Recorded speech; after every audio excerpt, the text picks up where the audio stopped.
fatigue jacket, and ready for the revolution.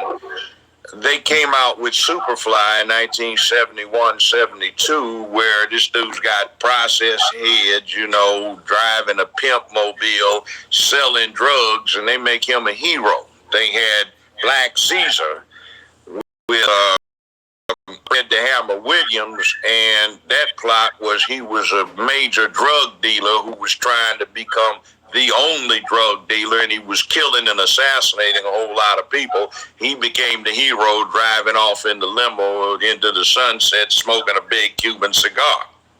And see, they started doing that.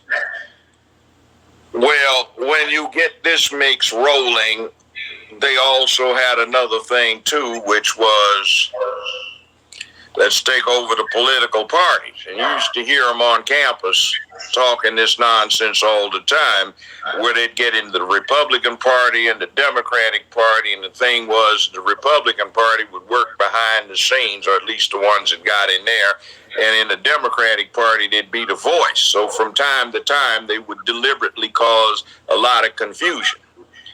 And when they caused a lot of confusion, then they could work behind the scenes and nobody would see. So slowly, they ran this propaganda. And the best propaganda engine in the whole world was doing it. I mean, even Adolf Hitler and Heinrich Himmler and Goebbels for the Nazis said, we have to model what we do on the American entertainment industry because it gets in so many people's heads, and we need to copy that methodology. Now, they did this, and for 50 years, they have propaganda glorifying dysfunction. Now, if you want to see the contrast, from 1920 to 1940 is 20 years. That's the only time the Nazis had to work. This same group, using the methodology that the Nazis based theirs on, had 50 years, not 20. Mm-hmm. So we think in terms of their narrative with such foolish shit as toxic masculinity. That's not a word. Okay, homophobic, that's not a word. That's only 10 years old, you see. And the word, for example, for that one is heterophobia, which is the opposite, which is for several hundred years, gay folk had to deal with being lynched, mutilated, beat up, jacked up, fired, thrown in jail, ostracized, all kinds of stuff. So one of the propaganda techniques that is very effective that the Nazis knew is flip the script. Accuse your enemy of being like you or doing what you do. So they're heterophobic, and they flip the script to homophobic.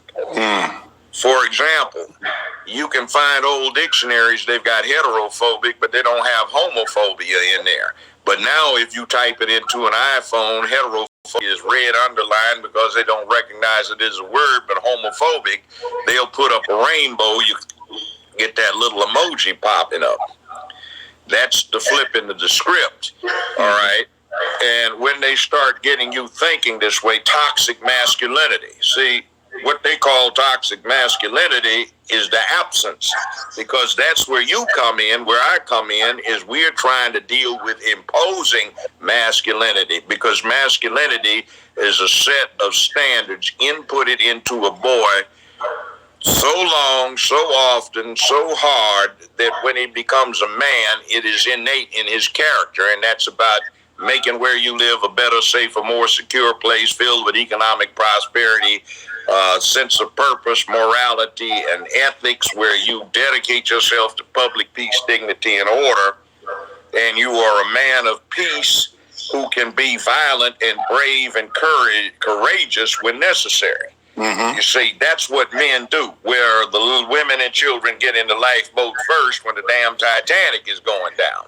Mm-hmm. So they try to destroy that, and by destroying it, they, translating, get a chance to get their freak on in legitimacy. Now see, homosexuality is distinguished from this LGBT stuff. Now I employed some gay folks, still got one or two on the payroll, and they look at this stuff as a cult. And if I can explain, all right, I'm straight, I'm heterosexual. But when I see Lizzo the lizard hippo with her bare, fat, flabby ass trying to twerk in public, looking like a damn harlot in front of children, see, that's not right. When I look at Cardi B, who is a street walking hoe who brags about how she used to drug her tricks so she could rob them. Yeah, she did say that. See, that kind of thing put up as an exemplar of heterosexuality and normalcy. That is not normal. Something's wrong with it. Okay, a homosexual who is taking care of his business and his bedroom freak is his own business is different from some damn fools with a gay pride parade with nothing on but some leather chaps and their bare asses and dicks hung out with a bunch of children looking at them. See, there is a difference. In other words, keep your business to yourself. We don't know what the hell you're up to. I remember there was Paramount, when my show was with Paramount, there was an executive vice president who was in charge of PR.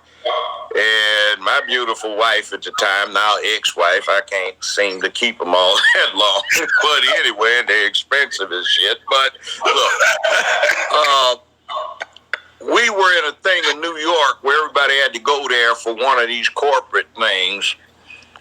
And she and I got on the elevator to go up to where the meeting was going to be. This VP got on, and then this flamer got on, and the VP, who was admittedly gay, he jumped up and rushed off. So somewhat later when he got up there, my wife said, "Why'd you get off?" He said, "I can't stand the flamer." You know. That's crazy because my first cousin is gay, and he's able to he says stuff like that, and I'm like, "Yo, what you talking about?" He was like, "Man, we don't like people that act like that. You know, he's gay, but sometimes he acts like a man, and then sometimes he doesn't." He explained it to me, but you know, I really don't understand it, but I don't try to. That's still my cousin. So, well, yeah, I know he talked like what you just said. He said, "I don't like flamers." Well, see, here's the thing I found out when I was a judge. I put together these psychologists and psychiatrists, and under Tennessee law, with a provision I lobbied for, any sentencing judge can conduct psychological or mental evaluation of anybody he sentences. So we were doing research. We found there are basically two types of homosexuals. The type that hates the opposite sex and the type that wants to be the opposite sex. And a lot of that is hooked up in self-hate. Now, see, black folk back in the 60s, we came to recognize that we had been victimized by a long period of negative imagery, so we hated ourselves. Everybody wanted to be white. Press their hair, conk their hair, that's that process. And Malcolm said that best way I've heard it, processed head equals a processed mind. But anyway, we were in I'm black and I'm proud. Now you've got this group who is deep off into personal self-hate. They hate what they are. They hate what they want to be. So they have taken a nihilistic approach, and they have screwed up everything that's supposed to be of value. See, instead of being brave and courageous, it's all right to be afraid and be a coward.